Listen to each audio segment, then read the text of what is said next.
প্রায় 4000 বছর আগে এক সবুজ পাহাড়ি ভূমি, নাম ক্যানান।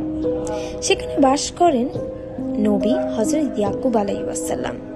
তার 12 পুত্রের মধ্যে একজন ছোট, সুন্দর, শান্ত ইউসুফ। এক রাতে ছোট ইউসুফ দৌড়ে এলেন পিতার কাছে। আব্বা, আমি এক অদ্ভুত স্বপ্ন দেখেছি। সূর্য, চাঁদ আর 11টি তারা আমার সামনে সেজদা করছে। ইয়াকুব আলাইহিসসালাম মৃদু হাসলেন, তারপর ধীরে বললেন, বাবা, এই স্বপ্ন কাউকে বলো না, তোমার ভাইরা হিংসা করবে। কিন্তু সেই স্বপ্নই ছিল এই নবীর ভবিষ্যতের সূচনা। ভাইদের মনে হিংসা আগুনের মতো ছড়িয়ে পড়ল। তারা বলল, বাবা ইউসুফকেই বেশি ভালোবাসেন, তাকে সরিয়ে ফেললেই সব ঠিক হয়ে যাবে। একদিন ইউসুফকে নিয়ে গেল তারা বনের পাশে। চলো ভাই, খেলতে যাই।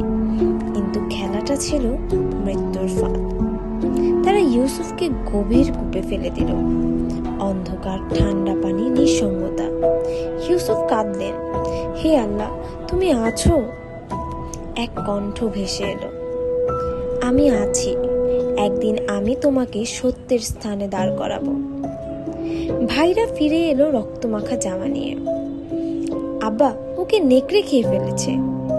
ইয়াকুব আলাইহিসসালাম চোখ বন্ধ করলেন আর বললেন, সবর করব, আল্লাহরই পরিকল্পনা সর্বোত্তম।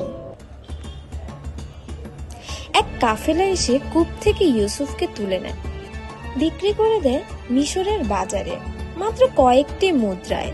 কিন্তু ক্রেতা ছিলেন রাজপ্রাসাদের এক উচ্চ পদস্থ কর্মকর্তা, আজিজ অব ইজিপ্ট। আজিজের স্ত্রী জুলেখা দেখলেন সেই মুখ, যেন ফেরেশতা। একদিন প্রাসাদ ফাঁকা। জুলেখা দরজা বন্ধ করে বললেন, এসো ইউসুফ, আমি তোমার জন্য সাজিয়েছি নিজেকে। ইউসুফ আলাইহিসসালাম ঘুরে দাঁড়ালেন, চোখ নামিয়ে বললেন, আল্লাহর আশ্রয়, আমি পাপ থেকে রক্ষা চাই। জুলেখা পেছন থেকে তার জামা টেনে ধরল, জামা ছিঁড়ে গেল। দরজা খুলে দাঁড়িয়ে আজিজ। জুলেখা চিৎকার করে বলল, এই যুবক আমাকে লাঞ্ছিত করতে চেয়েছে। ইউসুফ বললেন, সেই আমায় প্রলুব্ধ করেছে। এক শিশু সাক্ষী দিল, যদি জামা পেছন দিক থেকে ছেঁড়া হয়, নারী মিথ্যা বলছে। সবাই চুপ, জামা ছেঁড়া পেছনে।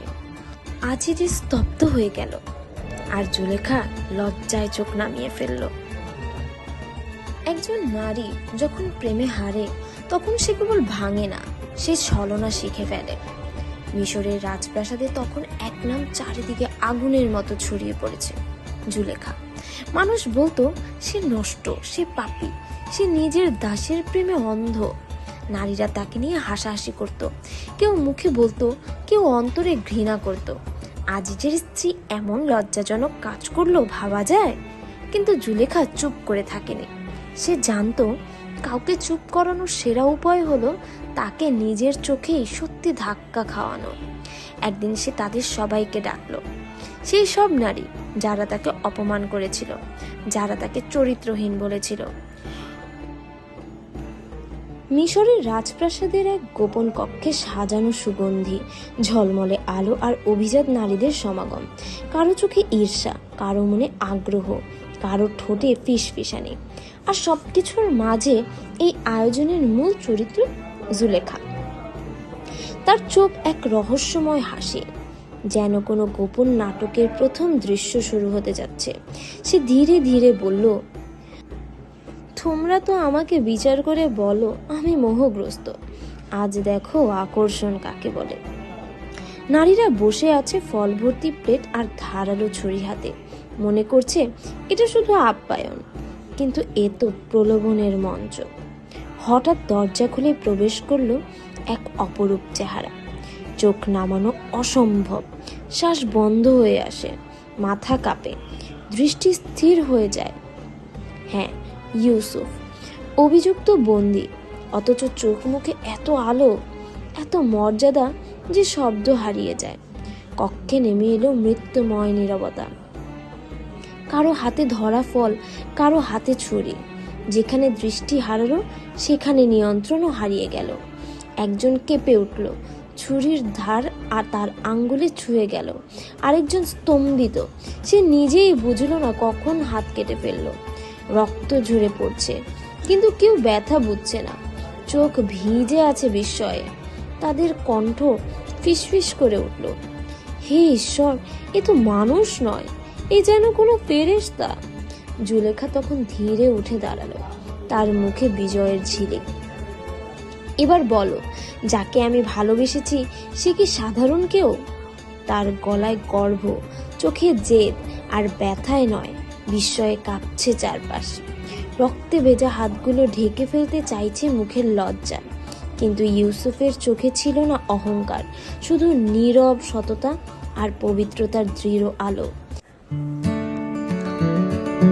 আসসালামু আলাইকুম, আমি লিমন সেক্রেট অ্যান্ড সিক্রেট থেকে আজ আমরা শুনেছি ইউসুফ আলাইহিসসালামের জীবনের সেই রহস্যময় অধ্যায় জুলেখার কৌশল পর্যন্ত। ইনশাল্লাহ পরের পর্বে শুনবো আগের ঘটনার পরবর্তী অংশগুলো। আরও রয়েছে রাজার স্বপ্ন, ইউসুফের কষ্টের কথা, শেষ পর্যায়ে ন্যায় বিচার। ততক্ষণ পর্যন্ত সবাই ভালো থাকবেন, সুস্থ থাকবেন। সবার আগে সবাইকে আল্লাহ হাফেজ, শুভরাত্রি।